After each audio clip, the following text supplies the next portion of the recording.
From sunrise to sunset, recycling is more than a job. It's a way of life. Early mornings, late nights, hard work that turns the old into something new. Recyclers power the economy, and ReMatter is built to power you. Making those long days easier with smarter tools like scale ticketing, payments, dispatch, and everything in between.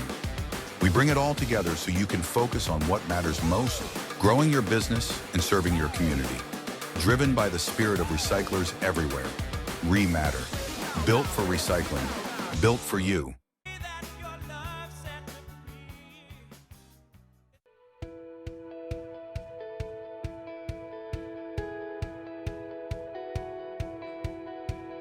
That's always the great part, you know, you should wear sunglasses. Yeah.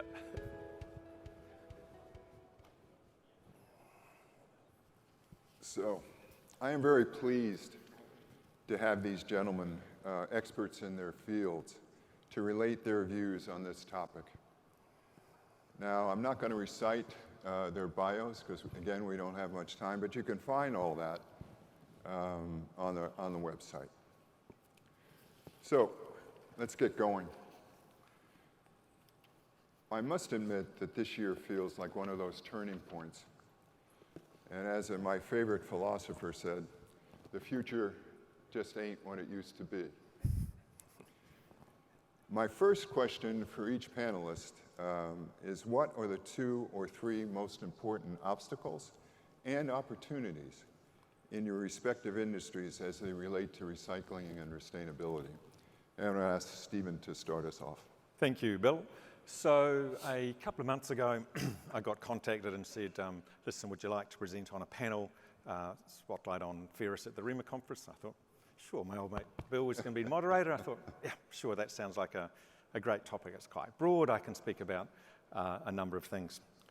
Then the topic came out, and it was trends in automotive. I thought, okay, that's narrowing it a little bit, but it was going to be Q&A. I thought, great, Q&A again. I've got my mate Bill here, some softball questions. It can't be that difficult. So we all got together, and we changed the rules, and we decided, well, let's start off with our 2 or 3 big issues over the next 5 years. And I thought, okay. I looked at my panel members, Dan and Palani. I thought, bloody hell, absolute experts in the area, read their bios, steeped in automotive tradition. This is good. And then I thought 3 to 5 years. I mean, this is the recycling industry. What about the next 3 to 5 days?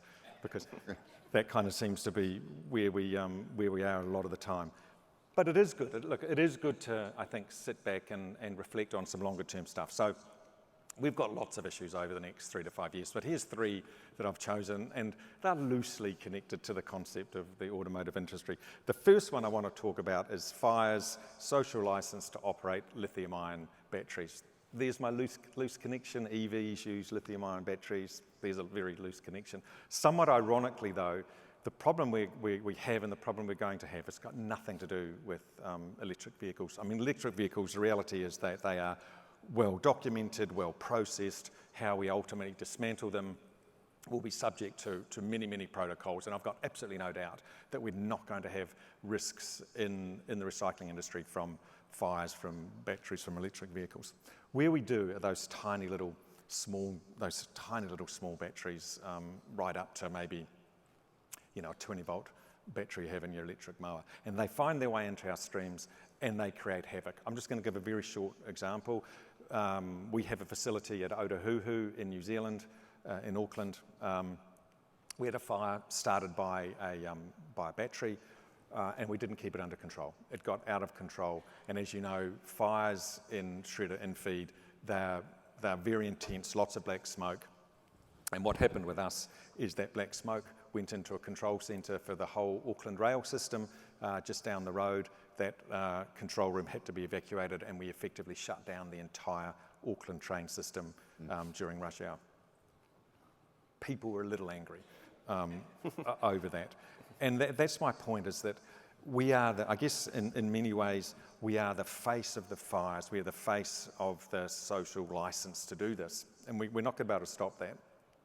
but we can make it better because we will always be the last line. And I was just thinking about a few solutions we need to go through, and there's no silver bullet here. One, governments have to be involved. There has to be regulation around how the disposal of these batteries happen. Secondly, manufacturers have a responsibility. They absolutely have a responsibility when they design and make things that whatever those batteries end up in, they have to have some responsibility on that. There's about public education as well. Here's an interesting thing. When you go home tonight or over the weekend, whenever you head home, ask your friends, how do they dispose of batteries? I've asked mine, none of them know. Some of them say, well, we've kind of accumulated in the cupboard. Others say, well, we just throw them away. And even more interesting, probably ask their kids, how do they dispose of their vapes or e-cigarettes? Because there's tens of millions of these things finding their way into our stream. Go online, have a look, Google it, and watch what happens when you damage an e-cigarette, just how explosive that fire is. The final defence has to be us, and it's around mitigation. You know, simple things like pile management, shred to the ground daily, fire detection. Our rough rule of thumb at Sims is if we don't detect the fire in the first 5 to 10 minutes, we've had it. It's gone. It's going to run away. So early detection is absolutely critical. Heat sensors, whatever technology we need to use to do that. And the last one is effective extinguishing. Clearly, once a fire starts, the sooner you can extinguish it, the better. That's my first issue, and I'd just like to re-emphasise the point. If we don't manage this issue carefully, we're going to go from having a slightly dubious social licence to operate to outrage. And believe me, once the public gets outraged, you've lost the cause. Second issue I quickly want to talk about is where do we fit in the recycling value chain with EVs? So obviously a very direct connection here. We, over the last couple of years, we've spent some time with the manufacturer and deconstructed an EV to see what was it like compared to the types of in-feed we get at the moment in terms of automotives. A few observations I'd make. It's extraordinarily complicated, so much more complicated than the cars that we see in our stream today, because it's all about, if you think with an EV, it's all about reducing weight, because the batteries themselves are heavy. You've got to take the rest of the vehicle and make it as light as you can, but also as strong as you can. And that involves a lot of composite materials. And I've got to be frank, right now, it's at odds with recycling. Recycling, even a really modern day car, or particularly an EV, is not an easy thing to do. And right now, it would not make sense from a cost point of view, because the only way you can do it is manually, and the component parts just simply aren't worth the effort. So we need to sort that out. We need automation.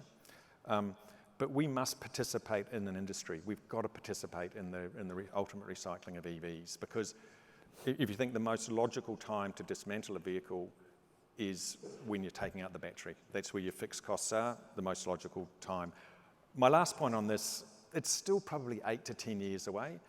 In reality, right now, we get very few EVs into the waste, into the stream. I mean, frankly, it's only the ones that crash at the moment, because the others haven't reached the end of life. So I think we've got 8 to 10 years before they really start coming into the stream, which gives us 5 years, I think, to sort the problem out. That's my second issue.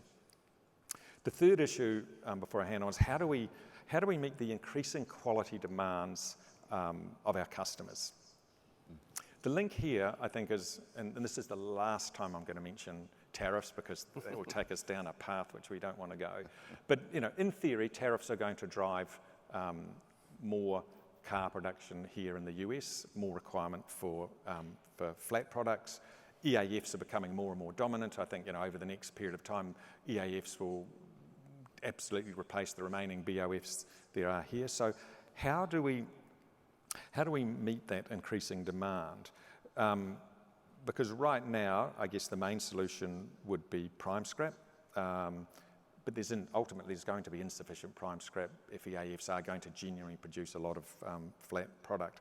But shred is absolutely a solution, particularly low copper shred.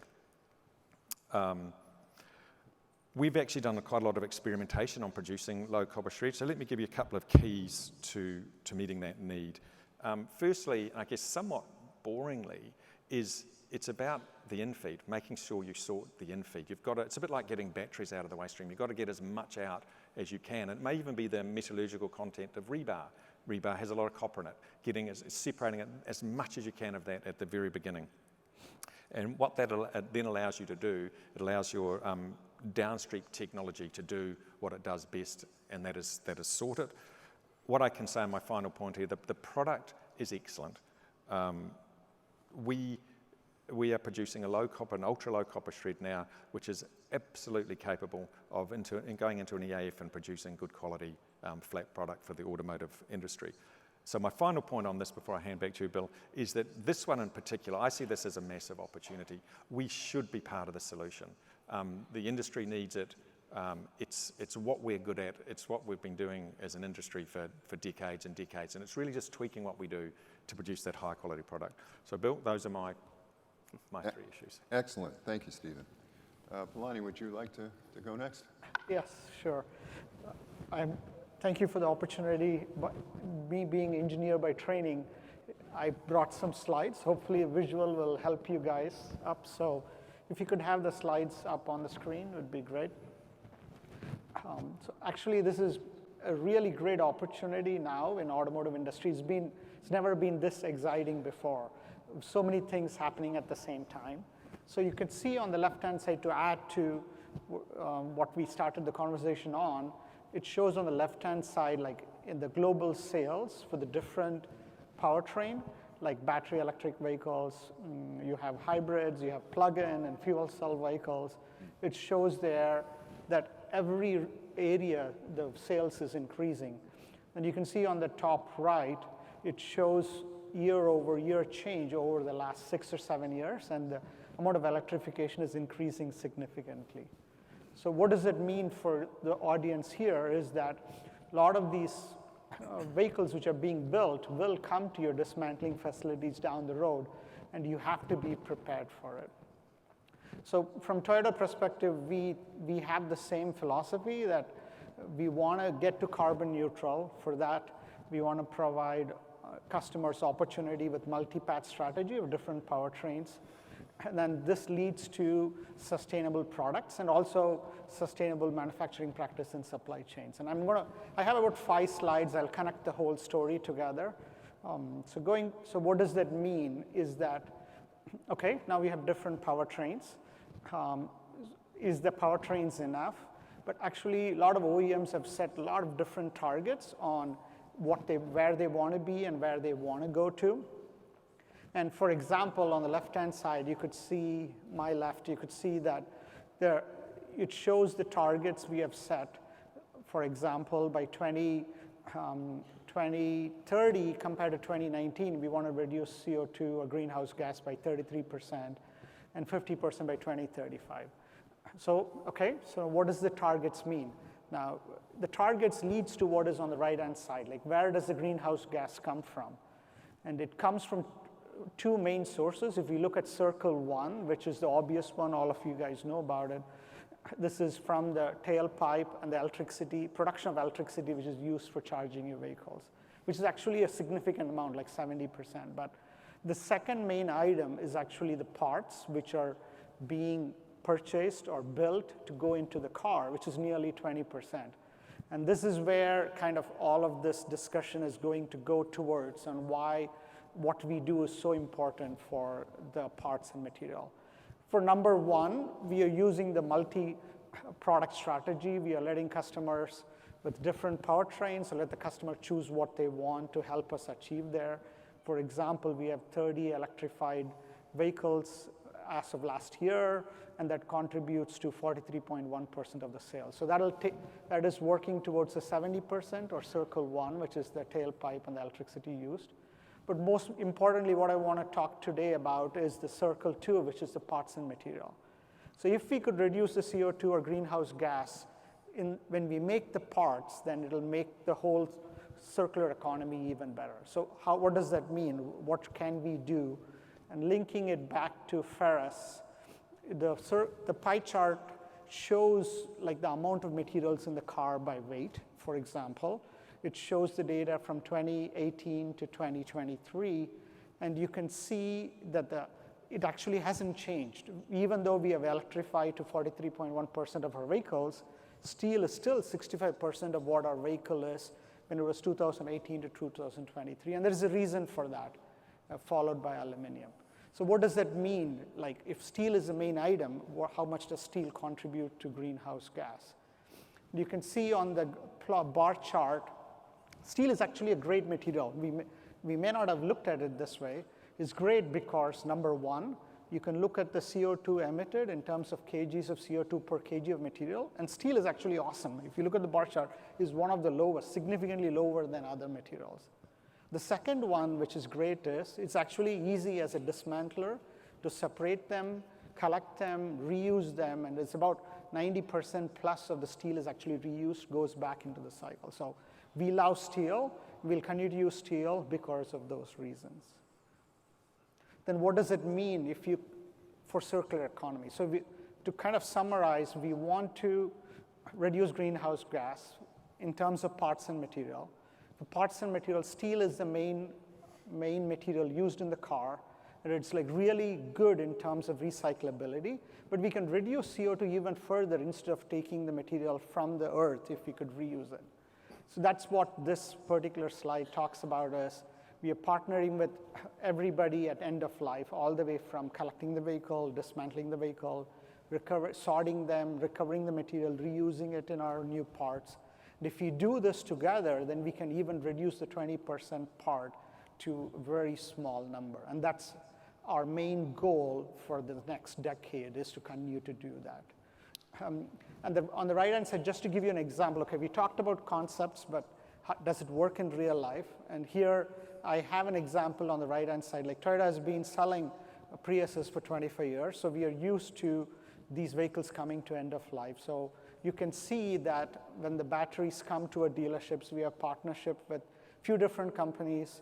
Redwood Materials is one of them, where we send the batteries to them, they recycle it, recover the material, and then we are in the process of working with them to buy those materials as we build batteries at the Toyota battery manufacturing plant in North Carolina. So here is kind of a summary of how everything works together. So from our perspective as an OEM and also as Toyota, I think dismantlers are becoming a key integral part of who we are and how to connect them together. Going into challenges, like, I think the two main challenges is when you try to do the circular economy, North America has like thousands of dismantlers. They're all over. It's a huge continent. Some of them have 3 employees, some of them have more than 100 employees. So how are we going to connect all of them to get all these material, do a milk run to recover it back, sort it to be reused? I think that's one main challenge. The second main challenge is you need tools and parts. Like, if it's a huge company, then they can have tools and processes to do that. But it's a smaller company, they need processes given to them, they need cheaper tools to dismantle it. I think those are the two main things from our side we are looking into to help them recover these materials and bring it back to us. Better for the environment, better for the dismantler in terms of revenue, and it works out great as an ecosystem as all. Thank you. That's a great summary. Thank you. You're up, Dan. Last but not least. Yeah, I appreciate it, Bill. And maybe if it's okay, I'll get to the opportunities and challenges, but I would imagine most of the audience knows Toyota and they know Sims, but probably don't know what Auto Innovators or the Alliance for Automotive Innovation is. So easy way to think of it is we are the ReMA for the light-duty vehicle industry. Not as big, but we represent the light-duty vehicle manufacturers that produce nearly all of the vehicles sold in the US, including Toyota. We also represent the major EV battery suppliers, along with other large battery suppliers, so really the trade association for the full light-duty vehicle industry. No secret, the auto industry's been in the news a lot, being brought up at White House press conferences quite a bit. A lot of uncertainty, which for any business, uncertainty is not good.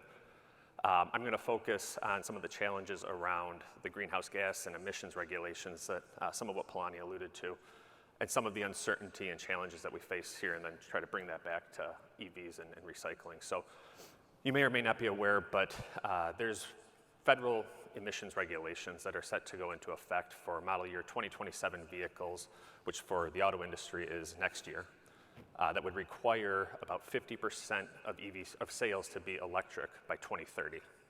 Those are federal regulations that were, again, supposed to go into effect in model year 27. The Trump administration, through executive orders and agency actions, are looking to reassess those. So we're expecting new regulations in this space from the US EPA and the Department of Transportation. What those actually look like remains uncertain. We also have state regulations. So through a waiver via the US EPA, California is allowed to regulate vehicle emissions, and they have what we refer to as a ZEV mandate, so that they can actually mandate the types of vehicles that will be sold in the state. There's 11 other states that follow California regulations, and that represents about 30% of the light-duty vehicle market. So the whole West Coast, much of the Northeast, Colorado, and New Mexico are those states. Those regulations, or that mandate, goes into effect for model year 26 vehicles, which, again, for manufacturers is actually this year, that will require 35% of light-duty vehicle sales to be sold in those states to be electric. That ramps up to 100% by 2035.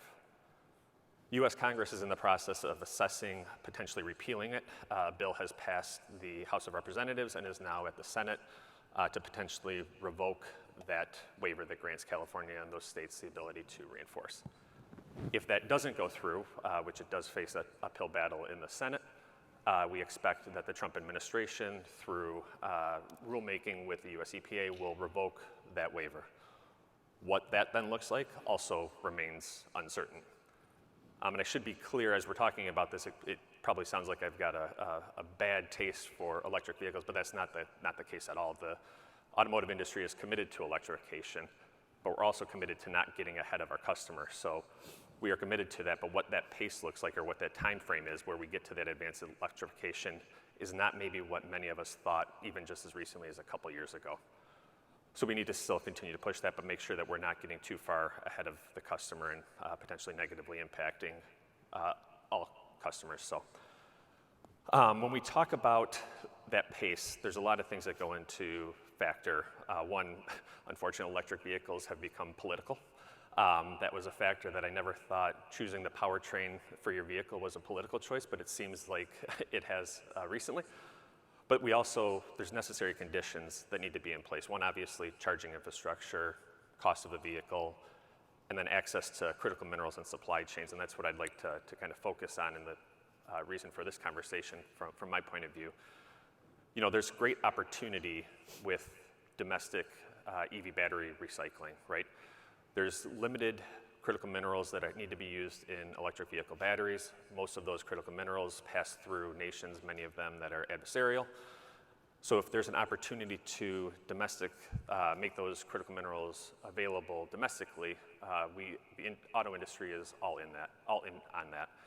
And one of the great ways to do that, obviously, is recycling. So you heard Palani mention a relationship they have with a battery recycler. That is becoming more and more common, that OEMs are partnering with battery recyclers, who then are partnering with the OEM's battery supplier to ensure that those critical minerals are getting back into their vehicles and allowing access to build more and more batteries. So we do see that as a great opportunity and something that I think we're going to see more and more of in the coming years as there is more and more electrification. And last point, I think Stephen alluded to, we have some time before there's a lot of these vehicles coming offline. Just in 2024, about 10% of light-duty vehicle sales were electric. Those vehicles will be on the road for, on average, 13 or so years. So we have a while before there's going to be an influx of these batteries coming offline, but we need to be thinking of this and partnering now to make sure that we have a robust recycling industry when the time comes where we do have a large amount of vehicles coming off-road. So brief, but I think more and more will come out through our discussion, but that's really what I wanted to focus on. So Thanks, appreciate Dan. it. That was actually not so brief. It was good. It was good. You mentioned a lot about battery recycling, which is certainly the most discussed issue with EVs, but there are dozens of materials in an electric vehicle. So what are the lesser known aspects of an EV shift that recyclers need to plan for? Yeah, I think one of the things that I hear when I come to these conferences or have conversations with recyclers and dismantlers is, why the hell can't you just make the vehicle so it's easier to dismantle and recycle? Fair question.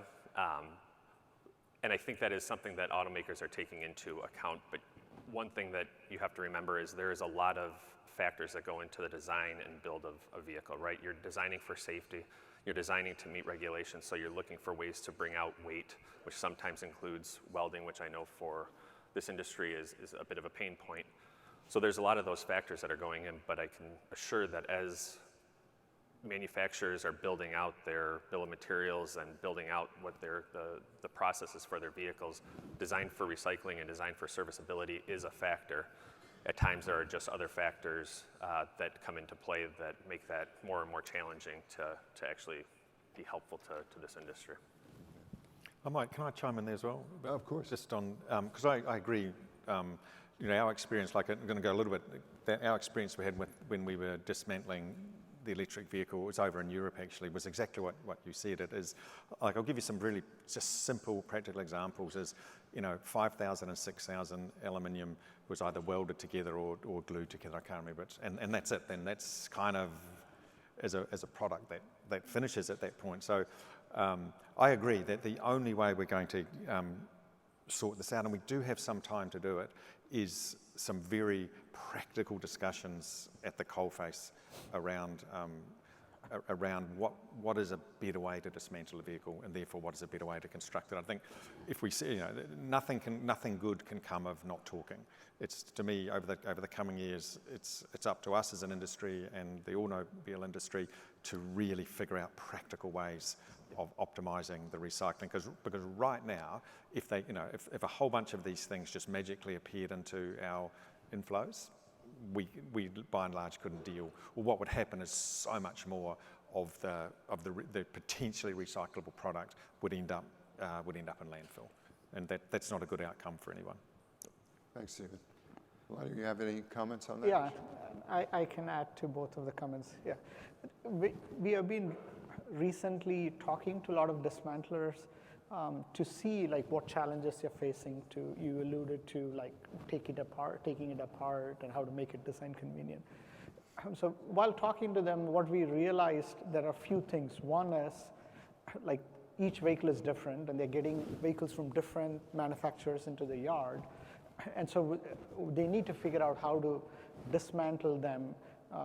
And then more and more new technologies are coming in, like fuel cell and plug-in and stuff like that. So for them, like, this is a challenge because each time they're relearning, then they need training for the technicians on how to do it and so that they are effective and efficient in doing that. So realizing this, what we have done is, previously, in the past, we have done repair manuals, but we have not done like specifically say dismantle manual, for example. Now we are combining these, or it's available. So if you, for example, if you go to our website like techinfo.toyota.com, it has the dismantling manual, and it's free. You don't need to log in. You can download, and has the processes there for them. So that's just step one. So now they know how to do it. So it includes EV and fuel cell and stuff like that.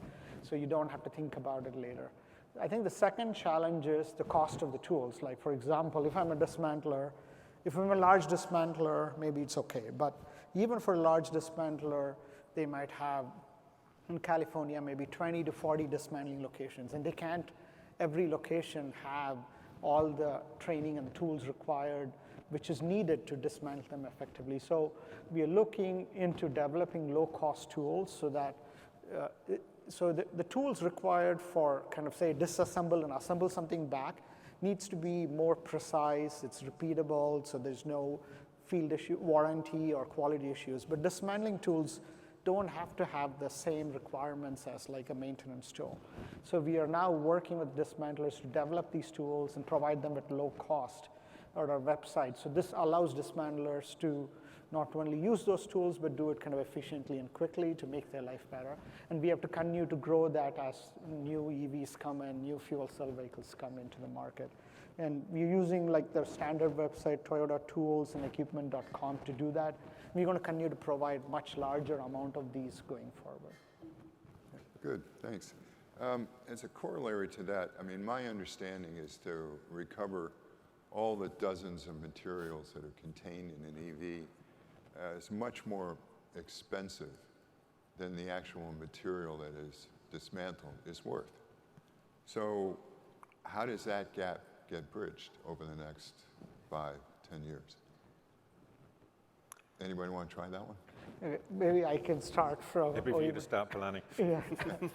So actually, based on kind of my experience, there's a lot of valuable materials in the car beyond, right now, if you go to a dismantler, they do an amazing job for the metals, like iron, copper, aluminum. Pretty much everything gets cut, collected, and recycled, and they have a system set up already. So what is the new or the change point is the batteries, for example, and the fuel cell. And actually, it costs a significant amount of money to build the batteries and then build the fuel cell.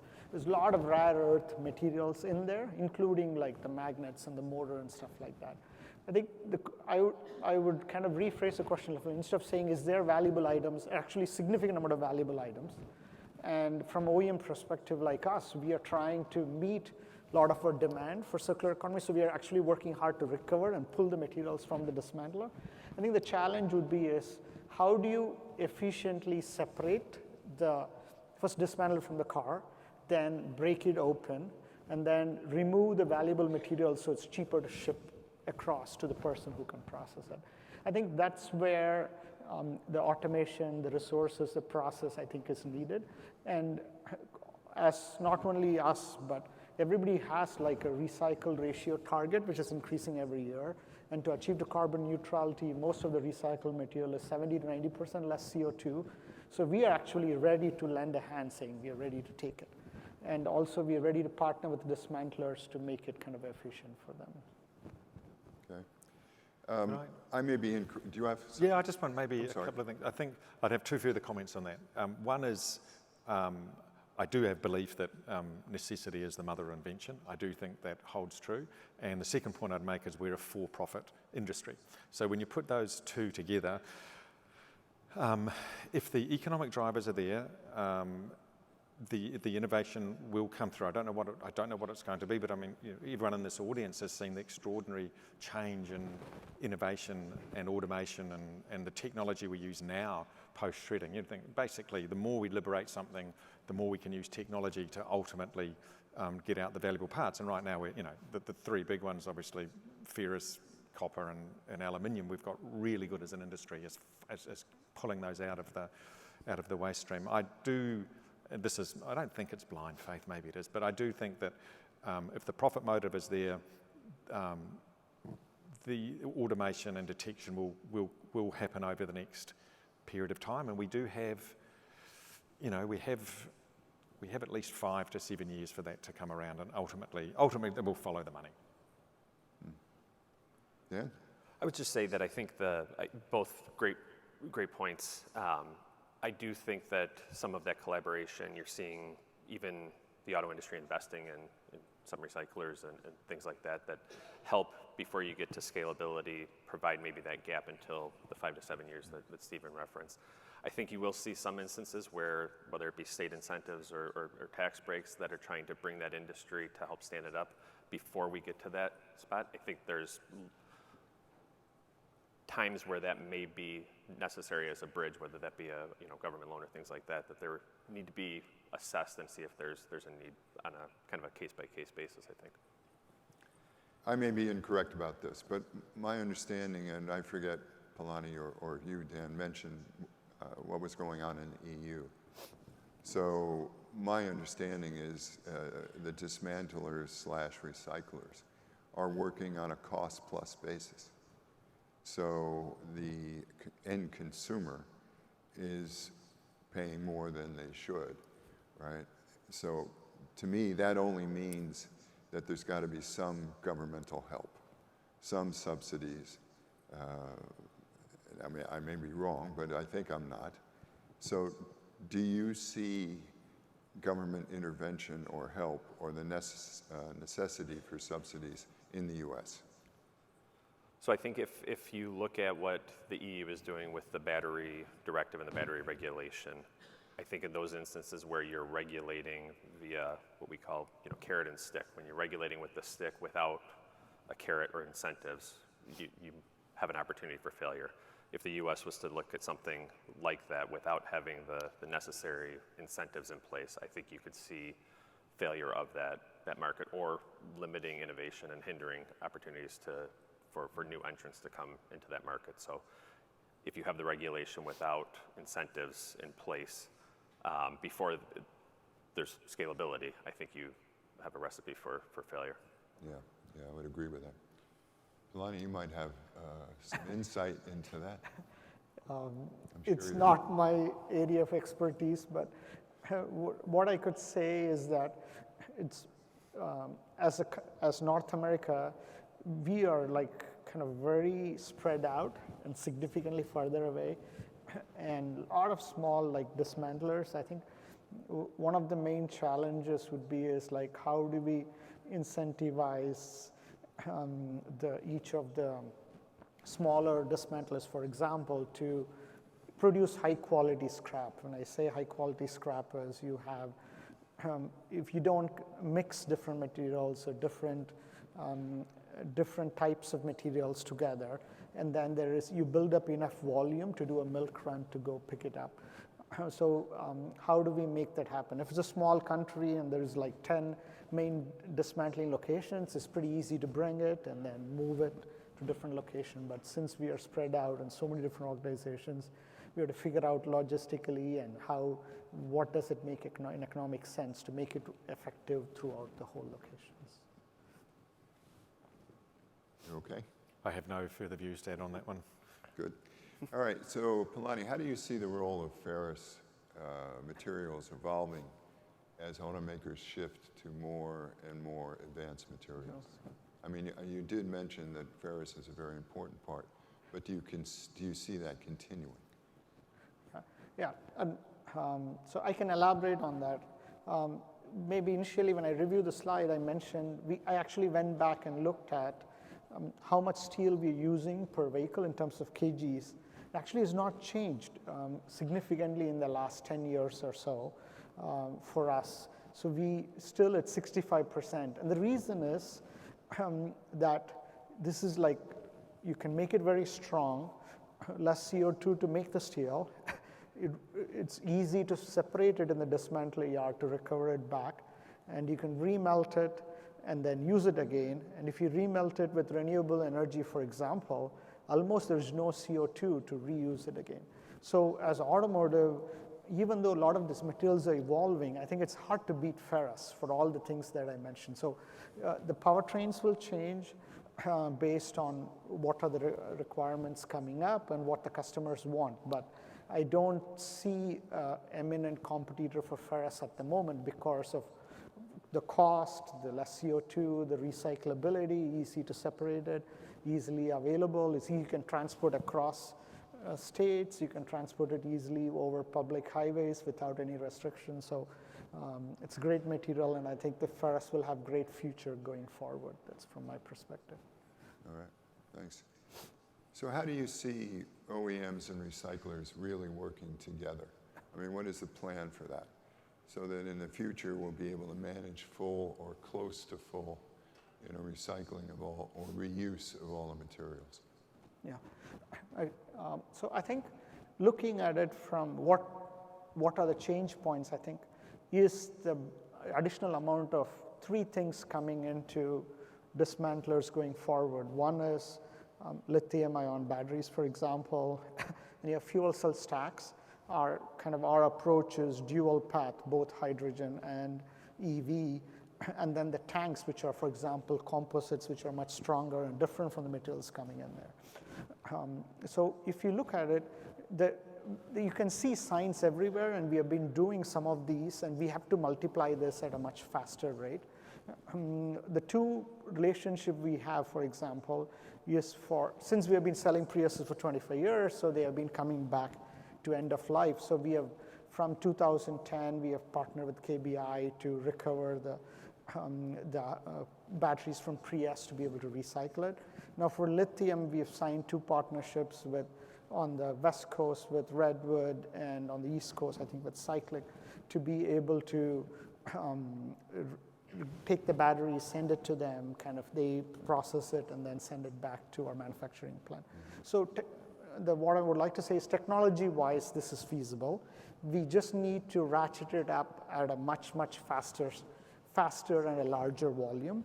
So it's easier to do in, like, say for example, California, where there's a large amount of these are sold. Economically it makes sense, easy to collect.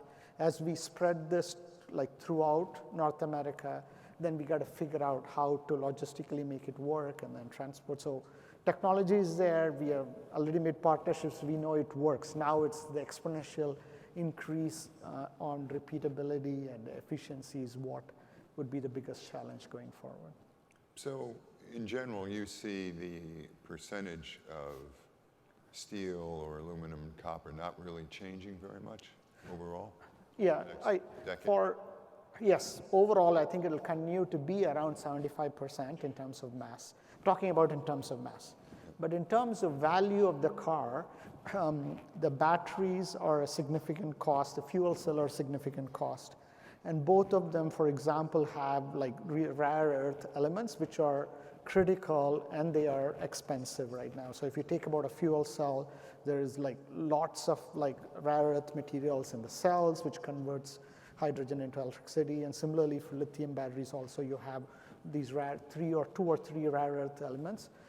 So from point of view of an OEM, if we could recycle it, then we can recover a lot of these back. And of course, it's not like aluminum or steel where you can just simply cut it apart, separate it, and then melt it. It requires a lot more technology, so which requires partnerships, like you have to be able to separate it, then partner with somebody to transport it, partner with somebody to kind of process it to convert to rare earth elements, and then connect with the tier 1 supplier. So this requires the industry to think a little bit more differently the next 10 years. What technology do I need in our facility? Who do I partner with? How do I consolidate it so it makes it worth to do the milk run? Like, then can I have space to store so many tons so that the milk run makes sense? So some of these kind of logistics and the partnership is needed as we continue to grow and expand going forward. Can I add? Maybe Go ahead, just loosely related, just on the partnership side, I think one thing that EVs provide an opportunity for is, I mentioned vehicles are on the road for, on average, 13 years. For an electric vehicle, after that period, there's probably still close to 50% of the battery capacity left in that vehicle. So I think you're going to see potential partnerships between dismantlers and secondary users who could take those batteries, while they're not suitable for a vehicle anymore for that driving cycle because of the range being less, they may be very suitable for stationary storage. So I think you're going to see economics play out of, is it more valuable to take that battery out of the vehicle and send it to a recycler to get those critical minerals back into the supply chain? Or is it more economical to use it for, example, stationary storage, get the rest of that capacity back or out, and then end up at recycling as well? So a unique opportunity that we don't have with current internal combustion engine. Yeah, I'll add one more point, Bill, just from, I think there's a very practical point. As an industry, as a recycling industry, we absolutely want to be involved. We want to figure out, I'm going to repeat myself a little bit, where do we fit in the value chain? Because there's this strong possibility that, I mean, what are we good at now? We're actually quite good at, we have a good collection network, we have a good processing network. That's kind of core to our business. And I believe we need to be particularly in the part where batteries are recovered from the vehicles. Because as I said before, that is going to be, I mean, I don't think we're necessarily be involved in processing of that battery into black mass and all of that sort of stuff. I think that'll be another part of the value chain, or maybe it'll be us, but time will tell. But that is the perfect time, as you're doing that work, removing the battery, to the extent possible, gathering the other valuable components of it. Mm-hmm. And if it's not us, someone will be eating our lunch. Yeah. So we have such a vested interest in wanting to be part of that value chain. And I guess coupled with that, the one-off exercise we did in Europe was interesting, and we learned a lot from it, but it was a one-off exercise. Our industries are going to have to, I think, much more hand in glove, figure out how we're going to make sure that we can recycle the maximum possible. I'm repeating myself, but I think those two things are very important.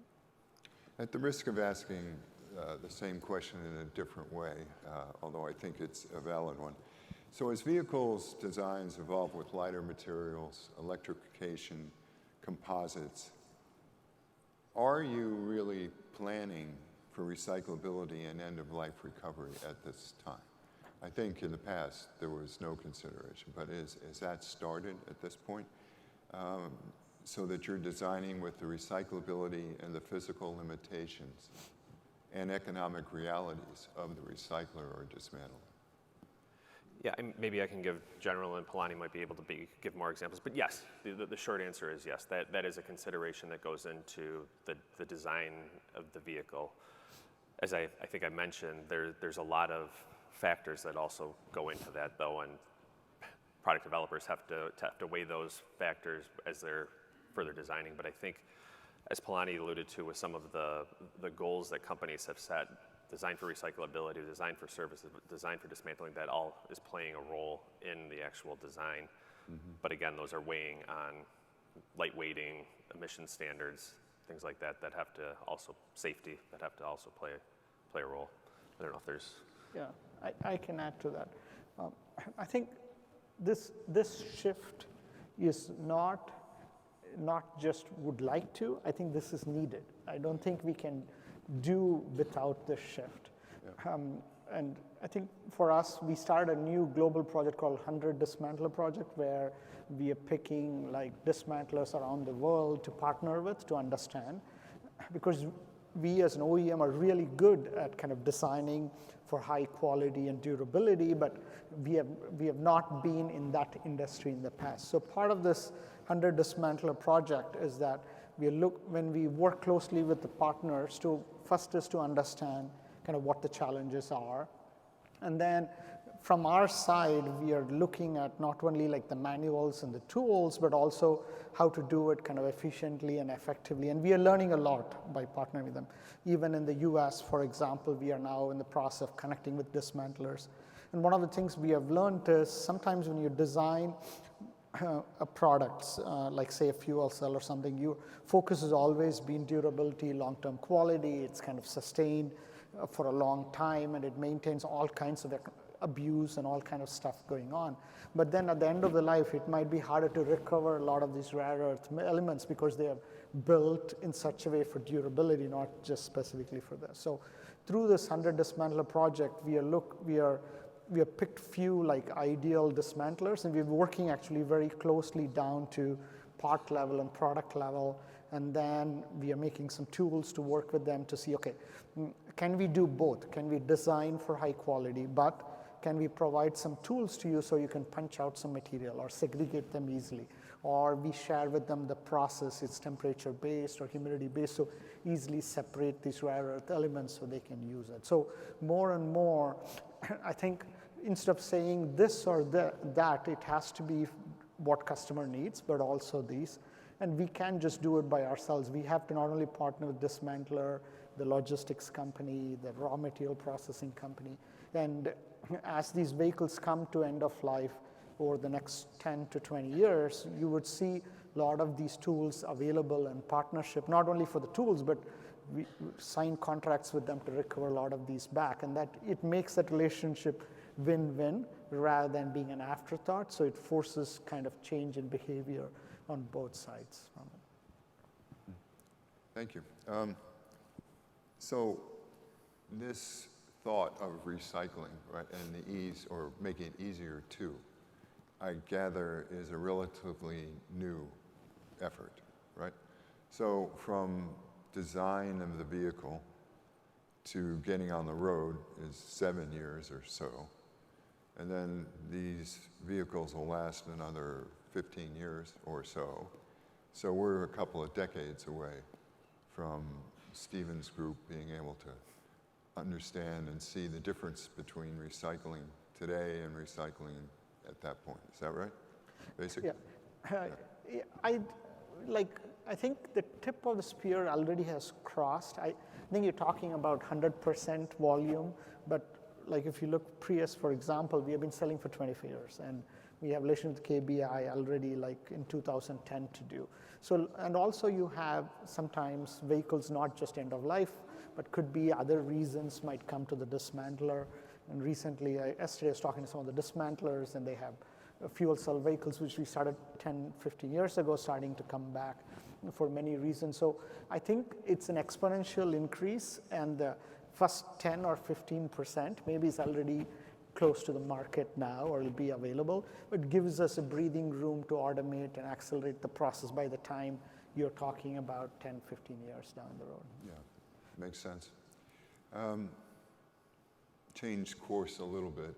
Stephen, how are the shifting global trade dynamics affecting your strategies around supply chain sourcing and longer term planning? Yep, I think that goes back to my what's happening in the next 3 to 5 days comment, so, as opposed to the next 3 to 5 years. It's ever changing. The initial regulations, I guess there's 2 big changes that have happened. The initial regulations around, Chinese built, Chinese owned, Chinese chartered ships, that seems to have found a resolution, which I think is going to be okay for us. But there was no doubt we spent a lot of time, tuned to the TV every day, probably to see, probably X, formerly known as Twitter, every day to see what the latest ramification was going to be. But I think that's sorted itself. The other one, which was absolutely looming as a big issue, was when the 145% tariff was on Chinese goods.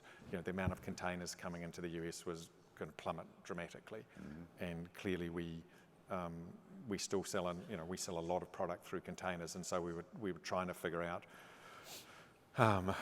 what was that going to mean. We were going to sell more domestically, were we going to sell more bulk? All of that stuff was going through our minds, and that seems to have maybe after the weekend, I think maybe it's abated. Yeah, it's hard to know. So what would I say? I haven't really asked your question very well. What I would say is the biggest ramification of is nimbleness around how we're going to manage our trade flows around the world, because as the auto industry, the uncertainty, Dan, that you talked about, and I had a lot of sympathy when you were saying it. Are there going to be electric vehicles mandated? Aren't there going to be? I mean, the ramifications that are huge. It's the same for us. I guess the only difference is that it affects us in the next month or 2, so that it's pretty instant. I'm sure you both have disruptions. So Palani, do you have any comment on that? Yeah, this is a complicated question and not my area of expertise, but I think from our perspective, we always kind of build vehicles where our customers are, and then we procure materials where we build. So we are always striving for like complete local economy base. So we'll continue to kind of do that, even if different things change. But our long-term goal is that's what our customer wants, and so we're going to continue to stay the course as we go forward. Yeah. So yours is sort of a damn the torpedoes, keep moving ahead. Is that correct?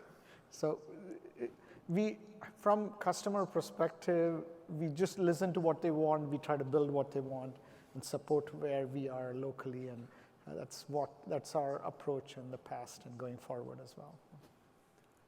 I might just add that the auto industry is a global industry. We have manufacturers that are building vehicles and selling in China and everywhere. And the overall goal of building vehicles domestically, I think, is a good goal, but that doesn't happen overnight. So there needs to be thought as these policies are going into place, because it can very seriously negatively impact some manufacturers that were already in the process of building, plants in the States, but just is not there yet. And, so just, necessary for a runway if we're going to have these types of policies. Yeah. So if you could send one message to policymakers, consumers, and regulators about the future of recycling and reuse across all your areas of expertise, what would that look like? What would that be? So for us in this space, at least, I think it would be don't overly legislate at this stage. We've had 10 different states that have introduced different EV battery recycling bills. Vehicles cross state lines. Just because you sell a vehicle in California doesn't mean that when it reaches its end of life, it's going to remain in California. And it is very, very challenging for a manufacturer to have to comply with 50 different regulations for a product that will, when it reaches end of life. And the concern we also have with that is the industry is so nascent, specifically for EV battery recycling, that some of these bills that we have seen would absolutely hinder potential innovation at a time where, as we've talked about, we're not going to see a large influx of these vehicles coming to recyclers for some time now. So just thoughtful, if we are going to have legislation, be very thoughtful and make sure that we're doing things that are going to help the industry, not potentially hurt it 10 years from now. Yeah, good answer. You know, Dan, the natural evolution of the automotive market is that consumers want two things. They want safety and they want cheap, Yep. right? So as it stands today, that's not quite there. So how do you plan to bridge that? Bridge the safety and cost. Yeah, I mean, because right now, you know, an ICE vehicle can, you know, sell for much less than an EV. So to me, you can regulate all you want, but at the end of the day, the consumers control that market. Yep, so I think separating safety is top priority for the manufacturers, so that they're not pulling back on any safety. On the emissions with respect to electrification, I think you're spot on. We can't get ahead of the customer, which is why I think you've seen the industry kind of shift of we need to look at the regulations that we have in place, because at the time we were building those regulations, or those regulations were being put in place, there was an assumption that the market was going to be there. It's not. We've still seen increase, but the year-over-year increase has gotten less and less every year. So just making sure that we are still pushing forward, that regulations are helping propel the electrification, but at the same time we can't be doing so far ahead of the customer that we're going to negatively impact them. Okay. I think we're getting ready for audience participation, assuming there is one. But to get back to another point, you know, Stephen, from your vantage point, so are there public policies helping or hindering innovation and investment in the recycling industry? Yeah, I'm going to sound a little bit like a stuck record along, I think, with a whole all other industries and people within those industries. For me, it's around some certainty. And what's very difficult for us, and it's going to be even more difficult for the automotive industry, is the payback and the return on some of our investments is decade or longer, or they certainly have a life into the decades. And so you're making decisions now where you're making based on the rules of today, and you want some understanding that those rules are not going to materially shift, and that's whether it be environmental regulations, any regulation whatsoever. So the thing that we crave is some level of certainty in a playing field that we know is not going to materially change, and I think right now we have the opposite of that. I think particularly in the US, and I guess I do have a bit of a unique position that we operate in other countries as well. And what I see in the US potentially going forward, and what's happened recently, is such a wholesale change of regulations or philosophy with the change of government. And every 4 years, we just can't handle that. Yeah. What you see in countries like Australia, New Zealand, and when we operated in the UK, yes, you had changes of government, but there wasn't such fundamental shifts in the way they thought the economy should be run, or the way that the country should be run, and that makes it really difficult for investment. So that's my absolute, unicorn jumping over rainbows type thing is some certainty. Yeah, it's hard to plan when they move the goalposts. Right? Yes. Yeah. Palani, do you have any comments on that part? I think you might. I think different regions have different regulations, and I think EU has come up with different set of regulations for kind of reporting, and then also like the amount of recycled materials which are needed, which at the moment is driving a lot of change. in terms of calculating and reporting and keeping track of them and then auditing and stuff like that. So I think this will have a large impact kind of going forward. A lot of locations are trying to look to see that and then kind of replicate it. There is, if it's a regulation, then it requires another level of kind of scrutiny, audit, collection, confirming your supply chain has the capability, and it'll have a long-term effect going from there. Okay. You good? Yeah. Okay. So how do we facilitate any questions from the audience? I guess there are microphones somewhere, I think. There's somebody there raising their hand. Oh, there you go. Hi, my name is James Marshall. I'm a reporter at Argus Media. Thank you for this discussion. I have a follow-up question on low copper shred for Mr. Mikkelsen. I'm wondering if Sims has already seen increased demand for low copper shred in the US or in other countries, and what is Sims doing to meet that demand? Yes, we absolutely have seen an increased demand.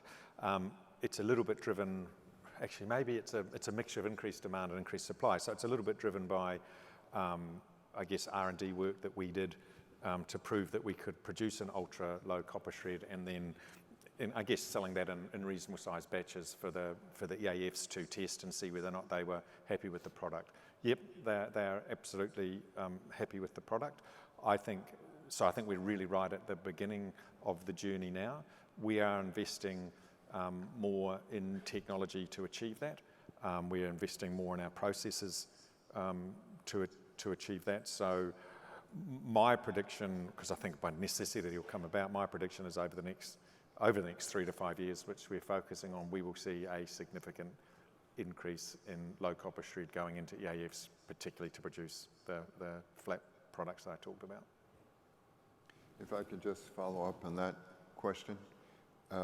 What is your experience as far as, obviously it costs more to produce this. Are the consumers willing to pay a premium for it at this point, or is that somewhat down the road still? Yeah, that's funny. Willing to pay is such an interesting expression, isn't it?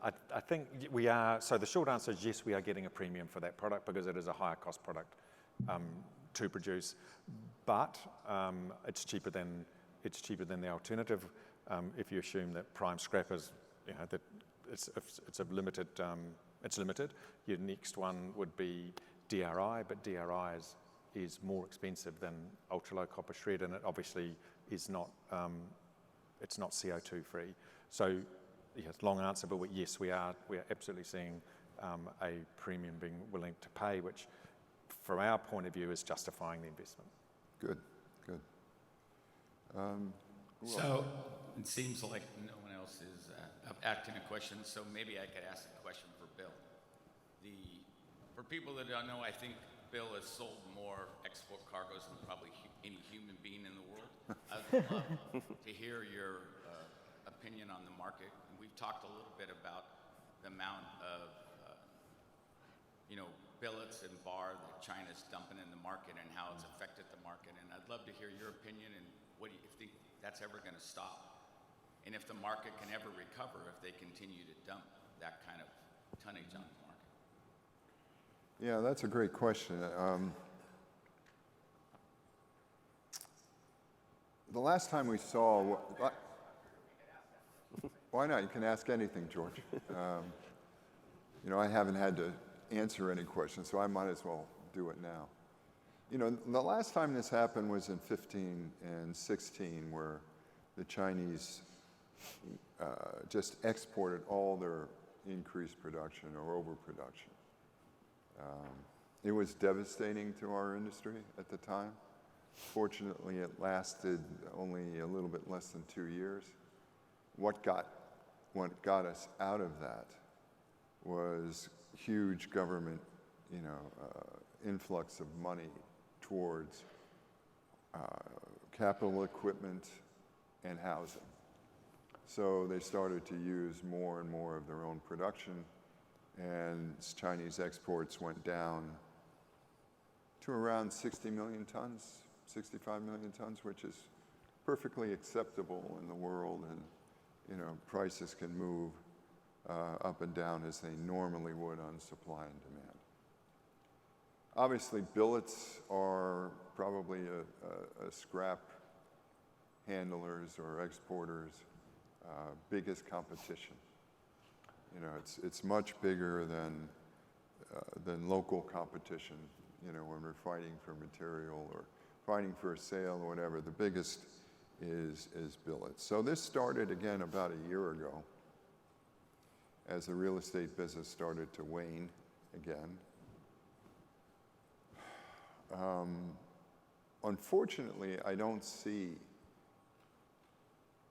any real stimulus coming from the government that would support steel industry. So in the meantime, they're more than happy to supply the world's steel.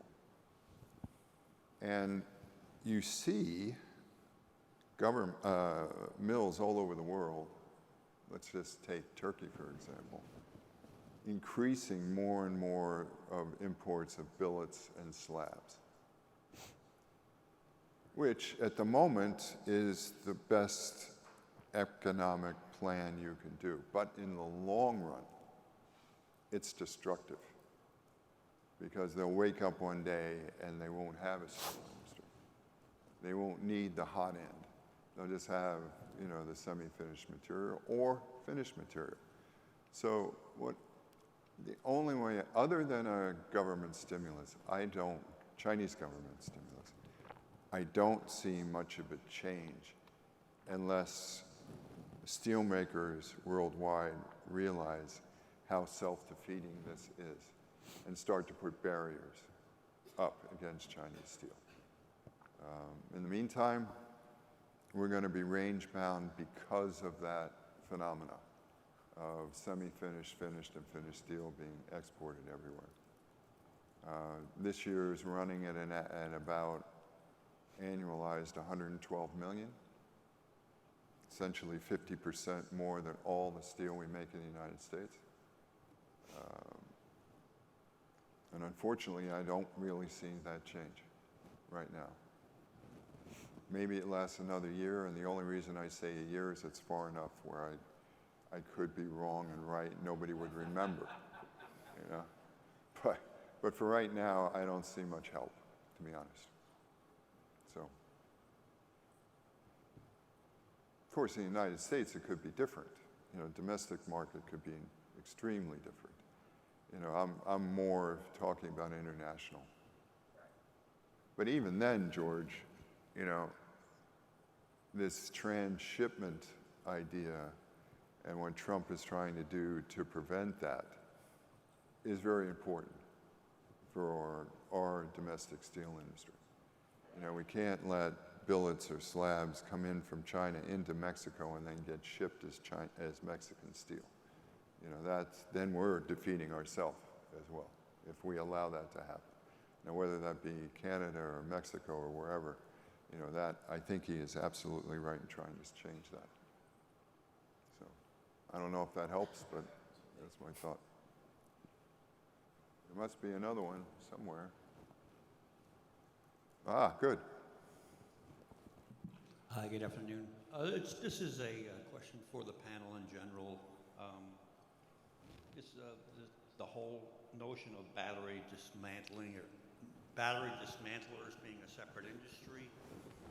Has there been much thought about potentially having standard product, a standard battery packet that they could use across the industry, so that when they go to remove it from the car at the recycling facility, they know exactly where it is. They know exactly. It's almost like everybody's familiar with an assembly line. We need to start talking about a disassembly line. Have we thought about that? Kind of like you pop it out, and then you crush the car. You're going to have to so many different ways to do it. If you have all different kind of cars and all different kind of products, have we really talked about that too much? About having a standardized type of product. for the battery packet? So I could, unless you want, I would say it certainly has been brought up. I won't say the auto industry is cutthroat. I'll say they're ultra competitive. And for an electric vehicle, the most competitive component of that vehicle is the battery.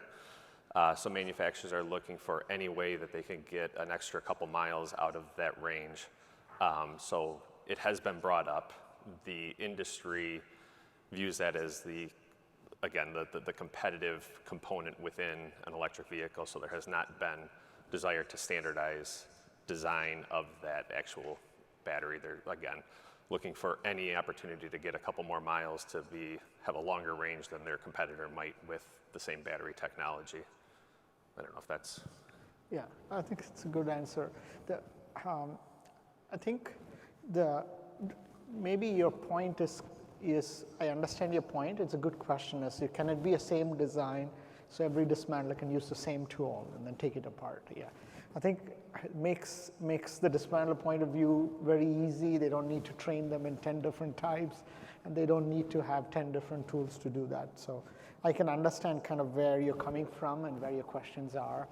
I think from our first step, I think, is through a lot of these trade organizations are there, like Society of Automotive Engineers and stuff, and they're working together to come up with kind of standard process and kind of tools and stuff like that. And we're doing some for fuel cell area now. We're looking into it.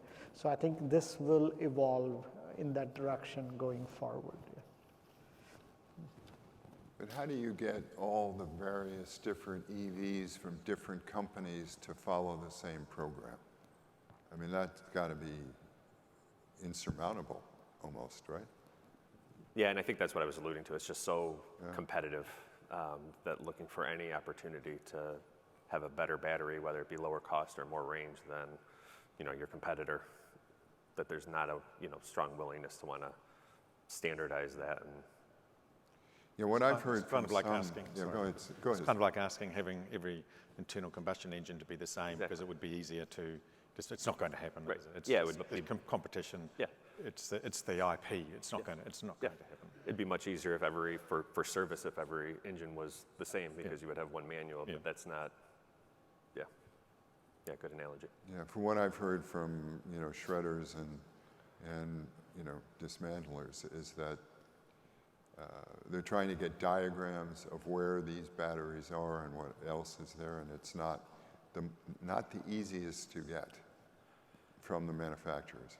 Yeah, and there is some progress there, I would say. There's requirements that manufacturers will have to have labels on their battery that will have a QR code, essentially, that will give you some service information, location of the battery, things like that, any product warranty issues and that. So we are trying to make some progress there and at least providing the necessary information to downstream industries. And you can see AI playing a huge role, massive role in that. Yeah. I mean, if you were to jump forward 5 years, AI will be all over us. That's what will be the way you dismantle a battery. Yeah.